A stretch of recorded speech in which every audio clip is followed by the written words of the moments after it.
On the night of April 18, 2021, the Hume Highway in Bardia, Australia, was as empty as it ever gets.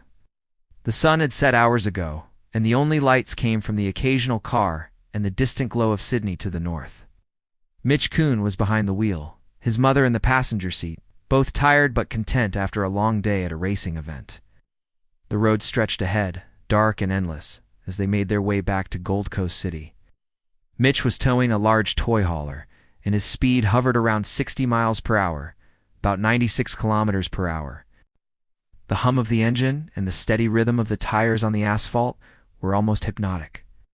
The world outside was a blur of black trees and the occasional flash of a road sign. Mitch's mother scrolled through her phone, and the radio played quietly in the background. Then, without warning, something broke the monotony. A figure appeared in the headlights, standing dead center in the lane. Mitch's heart slammed in his chest. He had only seconds to react. The figure was small, childlike, wearing a blue parka that seemed to glow in the harsh white light. For a split second, Mitch thought it was a trick of the eyes of shadow, a stray animal, anything but a child. But as the car hurtled closer, there was no mistaking it. The figure was real, and it wasn't moving.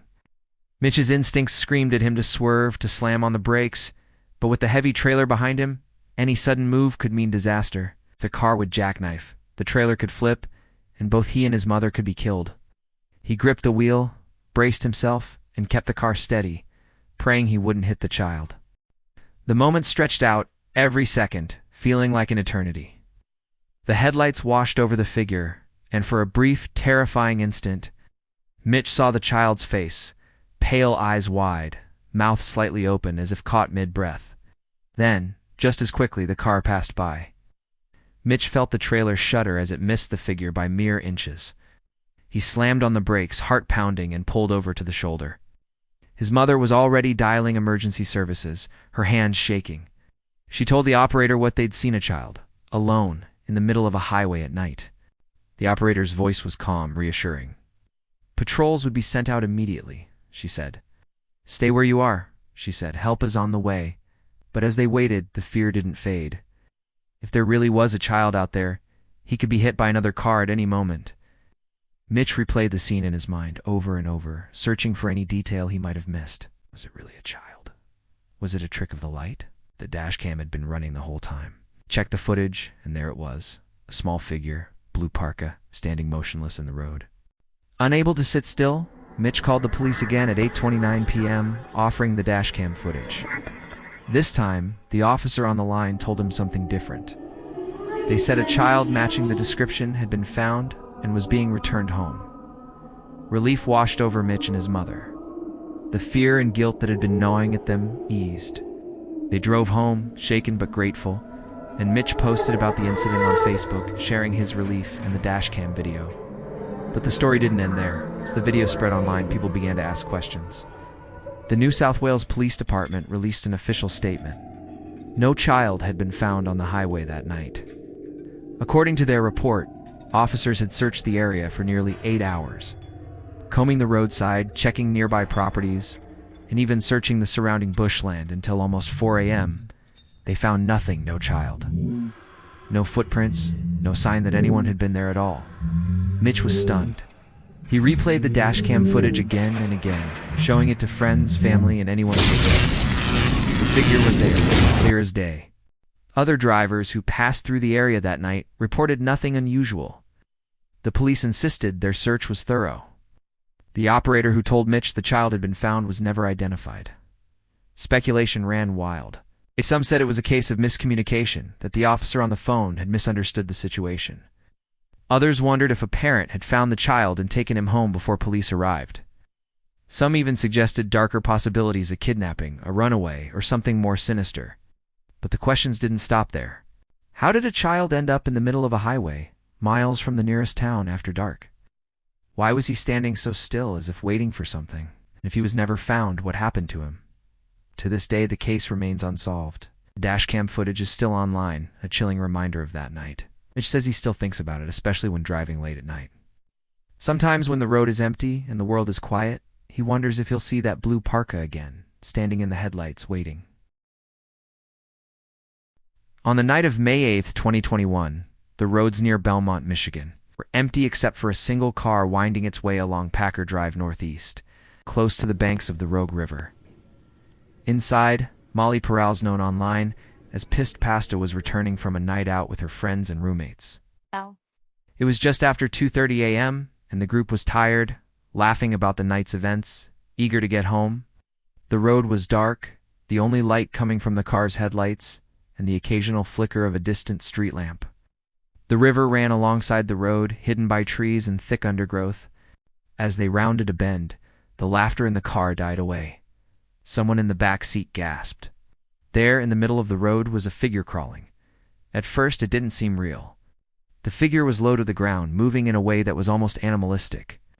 As they got closer, the headlights revealed more. It was a woman, soaked from head to toe, her hair plastered to her face, her clothes clinging to her skin. She was either waving at the car or banging her head on the pavement. The temperature outside was barely above freezing. The group panicked. Someone shouted to stop, but no one wanted to get out. The car slowed, then sped up, passing the woman as she collapsed onto the road. For a moment, no one spoke. Then, after a frantic discussion, they decided to circle back. When they returned, the woman was still there, lying motionless in the headlights. Fear warred with concern. Was this a setup? Was someone waiting in the shadows to ambush them if they got out?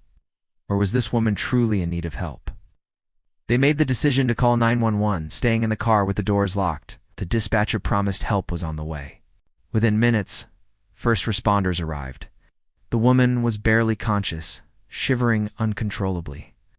She was taken to a nearby hospital. Molly and her friends, still shaken, returned to the spot a few hours later. The road was still wet from where the woman had lain, and in the soft earth near the riverbank, they found dig marks, evidence that she had crawled up from the water. Police soon pieced together the story. The woman's car was found parked behind a house near the river.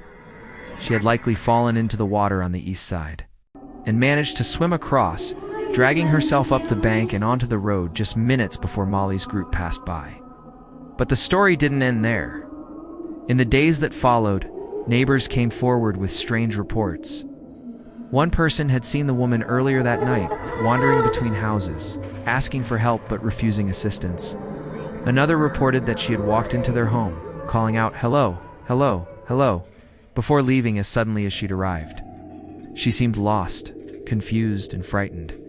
Eventually, the woman was identified as May, a 28-year-old Chinese student from Kalamazoo, more than 60 miles away. She had been reported missing 2 days earlier. Before her disappearance, she had told friends she felt like she was being watched, that someone was following her. Police considered the possibility of a stalker, but the evidence pointed elsewhere. May herself had no memory of how she ended up in Belmont. She didn't remember driving or falling into the river or wandering the neighborhood. Doctors believed she had suffered a dissociative fugue, rare psychological state triggered by extreme stress or trauma, where a person loses their sense of identity and can travel far from home without any memory of how they got there. The details of May's journey remain a mystery. Did she drive straight to Belmont, or did she wander for days, lost in her own mind? Did she fall into the river by accident, or was she running from something or someone? The only thing that's certain is that she survived, thanks to a group of friends who stopped, called for help, and waited in the dark. Sometimes when Molly drives that road at night, she remembers the sight of the woman crawling out of the darkness, soaked and silent, and wonders what would have happened if they hadn't stopped. The river still runs beside the road, cold and deep, and the memory of that night lingers like a chill in the air. It was just after midnight on October 12, 2016, when a family in Sheffield, England, left the Drawbridge pub and began the short drive home. The streets were empty, the city quiet, and the only sound was the hum of the car's engine and the soft chatter of the family inside. The night felt safe, almost peaceful. But as they turned onto Grange Mill Lane, that peace shattered. Out of the darkness, a figure leapt into the road, illuminated by the headlights. The car screeched to a halt. The figure was dressed head to toe in a clown costume, baggy, brightly colored, with a painted face and wild orange hair. For a moment, the clown just stood there, waving at the car, blocking their path. The family froze. The driver's hands tightened on the wheel. The clown's wave turned into a run, and he charged at the car, arms flailing. The driver tried to reverse, but the clown kept pace, sprinting after them, his face twisted into a manic grin. This might have seemed like a prank, but the family knew better. Just 3 days earlier, a man named Simon Chinney had been attacked by a knife-wielding clown in the same city. The attack left Simon's hand permanently damaged, and the story had gone viral, sparking a wave of clown sightings and threats across the country. Some were harmless, but others chased people with knives, tried to force their way into cars, or terrorized children on their way home from school. For the family on Grange Mill Lane, the fear was real and immediate. The driver slammed the car into drive and sped forward, the clown barely jumping out of the way in time. The car shot past, tires screeching, and the family didn't look back. Later, as they tried to calm down at home, the reality of what had happened set in. If the driver had hesitated for even a second, the clown could have reached the car. If he hadn't jumped out of the way, he could have been run over. And with the recent attack still fresh in everyone's mind, there was no way to know if this was just a prank or something far more dangerous. In the days that followed, reports of clown sightings flooded the police. Some were just copycats, inspired by the viral videos and news stories. But others took things too far, chasing people with weapons, breaking into yards, and threatening strangers on the street. The city was on edge, and parents kept their children indoors after dark. The clown craze eventually faded, but for the family on Grange Mill Lane, the memory never did. Every time they drove that road at night, they remembered the figure in the headlights, the painted smile, and the feeling of being hunted on an empty street. Sometimes the scariest things aren't ghosts or monsters, but the people who hide behind masks, waiting for the perfect moment to step out of the shadows.